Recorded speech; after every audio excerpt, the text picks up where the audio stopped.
eu falei em outros vídeos da relação da pele com a parte psíquica, explicando o porquê do meu interesse nessa área, né, tão importante para mim, é que a maneira como nós pensamos modifica tudo, nossas reações.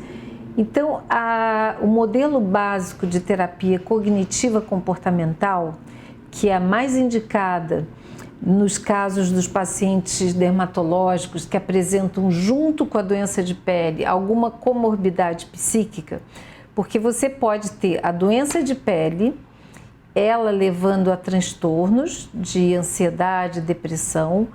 Você pode, ao contrário, já ter uma patologia psiquiátrica, uma depressão e tudo, e a queixa do paciente está motivado por essa questão psíquica. Por exemplo, pessoas que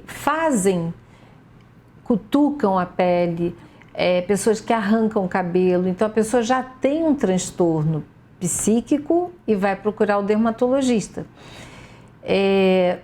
Nós estamos tratando de saúde mental, estamos tratando de um ser humano de uma forma integrada. Daí meu interesse de ter aprofundado bastante e ficar só assim, como é que eu posso ajudar mais o paciente como profissional? Além de fazer tudo que o dermatologista faz, é criar uma maneira de fazer com que o paciente procure profissionais ou eu mesma procurar ensinar o paciente a cuidar da saúde mental. O que ocorre no modelo básico cognitivo comportamental? Veja bem, se temos no momento um gatilho estressor recente, o que vai acontecer? Primeira coisa, os pensamentos inundam a nossa cabeça, nós vamos ter pensamentos negativos e isso vai levar a reações físicas. Todo pensamento leva a uma reação corporal, uma emoção, como por exemplo uma tristeza ou uma ansiedade, e nós vamos ter um comportamento que seria se isolar, evitar, sempre funciona nesse modelo. Então, o que nós precisamos no modelo cognitivo comportamental é prestar atenção que tipo de pensamento nós estamos tendo no dia a dia, porque nós agimos no piloto automático, a gente é acostumado a reagir da mesma forma, porque aquilo foi aprendido desde a infância, e às vezes essas reações não são mais cabíveis, adaptadas para aquele momento. Então esse modelo cognitivo comportamental, ele pode ser reaprendido. E é essa a minha proposta de trabalho com os pacientes de doença de pele. A espiral, por exemplo, de pensamentos negativos, ela ocorre no pensamento. Então você entra numa tristeza, numa ruminação de pensamentos, aquilo fica persistentemente ou retraindo, e você começa a sentir sensações físicas. A gente pode ver uma pessoa deprimida com a postura do corpo mais fechada, a expressão facial. Muito da linguagem corporal do paciente já está nos informando muito sobre ele. E isso faz parte da nossa prática dermatológica, é ver como é que ele chega, como é que ele fala da sua doença. Então, essa prática de atenção plena como ferramenta para lidar com a ansiedade, ela é batizada com o nome de Mindfulness. Tem muita gente ensinando o paciente a meditar, existem várias formas de meditação. E pode-se estar perguntando, mas o que tem o médico falar sobre esse assunto? Tem tudo a ver, porque nós vamos percebendo que com essa vida corrida, com esse nível de estresse que todos vivemos, tantos médicos sofrem com isso também, se a gente não tomar um tempinho, aprender práticas para lidar e ficar bem, nós vamos desenvolver mais cedo ou mais tarde algum transtorno nesse tipo. Então, o que essa prática do mindfulness, da atenção plena, nós temos o estímulo, qualquer que seja, naturalmente nós vamos ter uma reação. São pensamentos automáticos, sensações, medos, crenças antigas, memórias emocionais. Então, vou dar um exemplo. Uma pessoa começa a desenvolver uma placa de vitiligo no rosto. Ficou, de repente, com uma mancha branca e já ouviu falar sobre esse diagnóstico de vitiligo.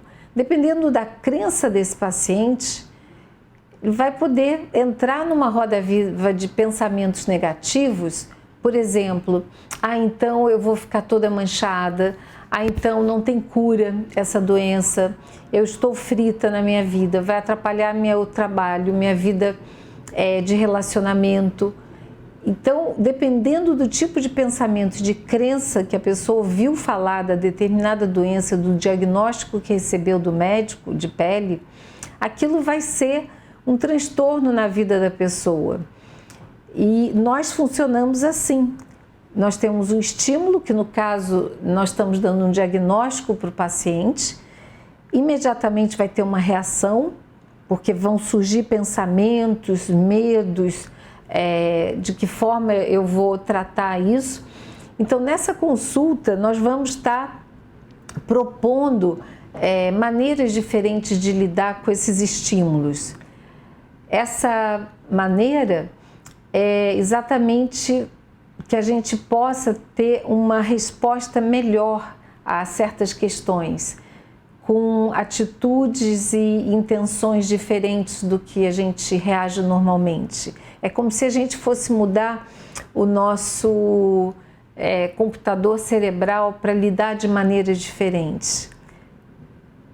Então, ela ensina a autorregulação da própria atenção, aumenta a consciência e aceitação, aumenta a consciência corporal, fazendo essas práticas, maior flexibilidade na vida.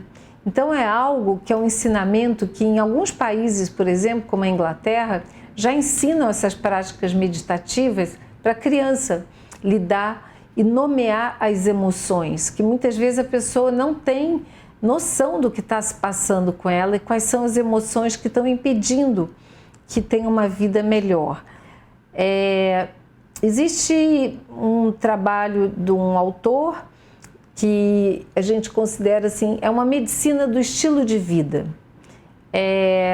O médico vai delegar ao paciente uma forma dele lidar consigo mesmo, de não ficar dependente do médico. Eu acho muito importante a relação médico-paciente. Não é o médico que vai dizer para você o que é melhor. Você tem que aprender a lidar consigo mesmo para fazer escolhas melhores. Então, essa medicina de estilo de vida, a gente propõe uma mudança no estilo de vida, porque a responsabilidade está na pessoa.